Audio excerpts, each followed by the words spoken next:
কথা ছিল। এইবার এই পরিস্থিতিতে প্রমাণিত হয়েছে যে অধিকার 18 সালে মাননীয় প্রধানমন্ত্রী ছেড়ে দিয়েছিলেন, যেটা গেজেট করে বাতিল করা হয়েছিল, আপনারা এই অধিকার কেউ কেউ ফিরাই আনতে গিয়া আজকে এত বড় একটা দুর্ঘটনার পতিত হইল।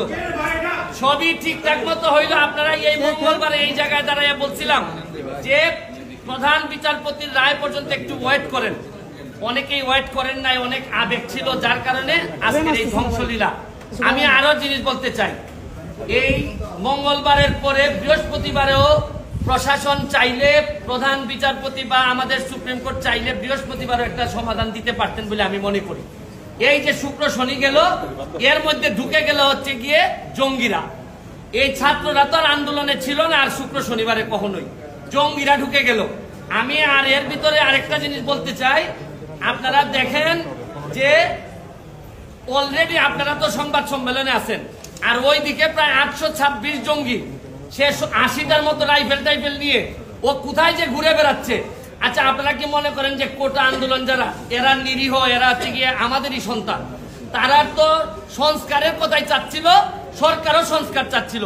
মধ্যখানে এই ঝামেলাটা হয়ে গেল মিসআন্ডারস্ট্যান্ডিং, এবং এই সুযোগটা নিয়ে নিল জামাত বিএনপি, সুযোগটা নিয়ে নিল হচ্ছে জঙ্গিরা। এখন আমি মনে করি এই সরকারের প্রশাসনও, যারা বয়স্ক যারা আছেন, তারা এই তরুণদের যে সেন্টিমেন্ট, এটা বুঝতে পুরোপুরি ব্যর্থ হয়েছেন। তারা তাদেরকে একদম লাইটলি নিছেন, তারা ভাবছেন যে এরা একটা লাইটলি একটা বিষয়, এবং এইটার ব্যর্থতা আমি মনে করি এই প্রশাসনের আছে। কারণ এখানে হাজার হাজার মানুষ এখন নতুন চিন্তার মালিক, এরা নতুন নতুন চিন্তা করে, এরা সারা পৃথিবী দেখে অভ্যাস। আপনি জানেন যেখানে 18 সালে এরা পথে নেমে আসছিল, এখন আবার যে ঘটনাটা ঘটলো, এইটা প্রশাসনও চাইলে আরো কন্ট্রোল করতে পারতেন। এবং আরেকটা ব্যর্থতা আছে, আমাদের যে এই সরকারের বিরুদ্ধে দেশি বিদেশি চক্র, এরা অ্যাক্টিভ, তারা চায় এই সরকারকে বিপদে ফেলতে। সরকারেরও বোঝা উচিত ছিল যে যে কোনো একটা আন্দোলন হোক না কেন, আজকে ছাত্র, কালকে অন্যদের আন্দোলন হোক, এইটার মধ্যে জঙ্গিরা এসে ঢুকবে, জামাত শিবির এসে ঢুকবে। এইখানে প্রশাসনও ব্যর্থ হয়েছে এটা বলতে, আমি অ্যাড্রেস করতে ব্যর্থ হয়েছে। আমি সরকারকে দাবি জানাবো, যত দ্রুত সম্ভব আমরা যে অর্ডার হয়েছে সুপ্রিম কোর্টের, এটা গেজেট আকারে প্রকাশ করে। কারণ সরকারের প্রতি বিশ্বস্ততা কমে গেছে ছাত্রদের, এইটারে বাড়ানোর জন্য আমাদের কোর্টের প্রতি বিশ্বস্ততা কমে গেছে। কারণ কোর্ট বলার পরেও ছাত্ররা শুনে না, প্রধান বিচারপতি বলার পরেও ছাত্ররা শুনে না। কারণ হচ্ছে গিয়ে আপনি যাই বলেন, বাস্তবতা হচ্ছে গিয়ে ছাত্রদের জন্য যে বিশ্বস্ততা থাকা দরকার ছিল প্রশাসন এবং বিচার বিভাগের, এই বিশ্বস্ততা নাই। আরেকটা জিনিস বলতে চাই, আকাশের যে জায়গায় মেঘ জমা হয়, আইসা বৃষ্টি পড়ে আদালতের উপর। আপনি বিভিন্ন সংসদের ঝামেলা, নীতি নির্ধারণের ঝামেলা, এগুলা সব কেন আইসা সুপ্রিম কোর্টের বৃষ্টিপাত হইতে হবে?